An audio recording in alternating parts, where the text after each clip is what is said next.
In October 2008, I was 11 years old, a fresh middle schooler, and about to change my life forever. That was the month I started the Twilight saga. Every girl in class and one boy named Peter was reading it. I was hearing all about Team Edward this and Team Jacob that, so I finally picked up the book from Barnes & Nobles, I'm sure, to see what the hype was about. And it was the first time in my life that a book genuinely grabbed me. I was truly sucked in, and I would argue that I never came out. Like, I swear, if I had a time machine and could go back to any point in history, I would go to a hot topic in 2008 or 2009 just to experience the magic of the Twilight merch. There were endless t-shirts with only the hottest of teen heartthrobs, every form of Cullen Crest jewelry you could think of, bracelets proclaiming your affinity for one of said heartthrobs, and dolls, of course. Now, funny enough, I never got the dolls, and I don't know why. It's possible I just spent all my money on Team Jacob t-shirts, but also, do you see these dolls? I mean, I'm not trying to shade Mattel, but really, why did we get that questionable face mold for Edward, but we couldn't get a custom face mold for Bella, the main character? To me, this just feels like Barbie playing Bella instead of Kristen Stewart. That being said, I would totally buy this doll today. Actually, I have the Jacob and Edward one, so if you guys want, hopefully when I get the Bella doll, I can post a proper review. Now, because I was a crazy doll fan, I would stalk the Tonner doll website and envy anyone who had the hundreds of dollars to pay for this doll. I loved every little detail, from the embroidery on the top to the adorably sized jacket. This to me felt like Bella. Now, since I haven't been able to secure any of the Bella dolls, I decided to make one myself and give her the most quintessential Bella outfit in my opinion. To me, she feels like a blend of book Bella and movie Bella. I started with this playline doll because I liked her face and I thought I had a good heart shape. One thing I will say is that I'm not a fan of these dolls with open smiles. It makes the repaint process so hard. But also, these are kids' toys. Her hair was so pretty, I couldn't bear to throw it away, so I stashed it away like a hoarder. It's such a small amount too, I'm not sure what I want to use it for. But funny enough, it got me thinking about Edward and how he's described as having bronzed hair, which is not the same as orange, but I don't feel like the doll of him really nailed it either. However, would you consider a bronzed haired guy a ginger? Also, who makes the call? Probably some ginger council somewhere. Now, I don't know if anyone out there has ever reread Twilight as an adult, and that's me assuming you are adults who have read Twilight as teens or tweens. But if you have, tell me if your opinion about the story has changed. Honestly, and I might get some hate for this, but I'm not only a Bella apologist, but I also see this as a story, and I think this is horror.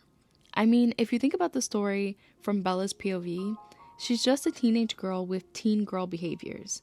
I see a lot of people online criticize her depression era, but have we not all been through heartbreak? She's only 18 and gets caught up in this whirlwind romance, and it's sad. The infatuation with Edward coming from the fact that he's inhumanly beautiful and showing her attention. I mean, damn, who among us would not fall prey to that? Maybe you can argue that she sees something in him and that their romance is not just physical, but I would argue that the text says otherwise. Reading the books is so sad because Bella has such a low self-esteem when she's with Edward. She views herself as less than and not worthy to stand by his side. I see a lot of myself in this character, those moments and relationships where there was a clear power imbalance, and because of that, I felt like I was in a constant state of anxiety. I dare you to read Eclipse and not see her as an anxious and anxiously attached individual. Not only that, but Edward in New Moon reads as avoidant, and that is a deadly combo. Yeah, I get it, he left to save her or whatever, but it doesn't change the fact that she doesn't see herself as valuable, and that's so sad.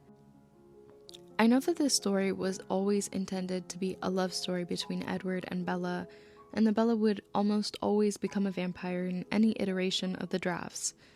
But I remain committed to the fact that human Bella is better. She's clumsy, and that's okay. Her lips aren't perfectly shaped, and her face may be a little lopsided, but that's beautiful. I think that's just the old head in me that sees teens worrying too much about imperfections, not realizing that that's what makes them interesting.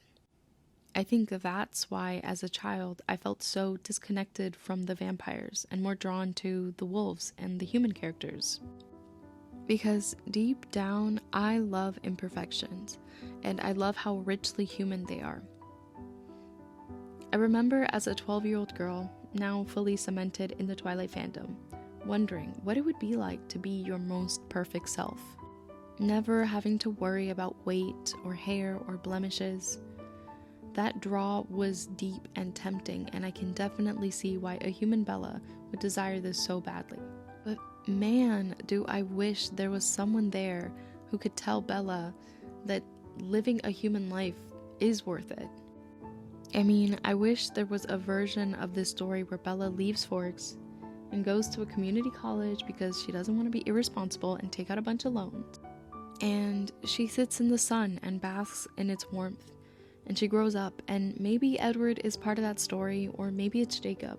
And I'm not going to argue about whether or not Jacob was a love interest, because he definitely was. And Stephanie Meyers confirmed this year in the Forever Forks panel. Point is, Bella should have stayed human. That would have been the happiest of endings, in my opinion. When I was working on this doll, I found that her expression looked thoughtful to me, and that felt so applicable. This version of Bella is unsure about her future, but I'd like to think that she wasn't as worried about it. The future is scary, and sometimes 18 feels a lot older than it actually is. But there's this line from Eclipse that I feel perfectly shows what growing up means. This comes from the passage where Bella is kissing Jacob and sees a vision of their future together. This other version of herself that got to grow up. She says, "I could see years passing and meaning something as they passed, changing me. But the vision disappears, and that version of Bella never exists." This reminds me of a scene from the Vampire Diaries where Elena confesses to Stefan that she doesn't want to be a vampire, that she was supposed to grow up. Personally, I declare that Bella should have always stayed with pink cheeks and chocolate brown eyes. Although, if you think about it, in a way, I've immortalized her as a human in this doll, which maybe is its own form of creepy. Well, anyways, sorry for soapboxing there. I'm actually about to start my Breaking Dawn reread, so my mind has been fully plunged in the world of Twilight. Some future projects I've been thinking about are maybe making a scale version of Bella's room. I also have a Ken doll that I wanted to turn into an Edward, and I wanted to give the official Jacob doll long hair. So if you want to see that, stay tuned. And if there's any other project or character that you'd like to see, let me know and I'd be happy to oblige. I am a people pleaser, so I'm here to serve. I'm here to serve. Well, in the end, I couldn't be happier with how this doll turned out. From the first day of school bowling shirt, which took a cricket machine and a lot of trial and error, to the actual little mini books in her book bag, which, should I make a mini apple and a Coke bottle for her? Anyways, let me know about that. Honestly, I would say the real star of the show was the red Barbie truck, which I found on Facebook Marketplace, and I made my dad drive 30 minutes to go pick it up from this old woman, but she was great, and the truck is great for photos. Alright, if you stuck around this long, let me know if you're Team Edward, Team Jacob, or something else. But like, don't say Team Jasper or Team Emmett.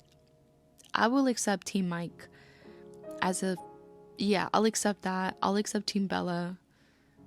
I will not accept Team... you know what? I will accept Team Carlisle. Yeah, make an argument. Okay, and as always, thank you so much for watching.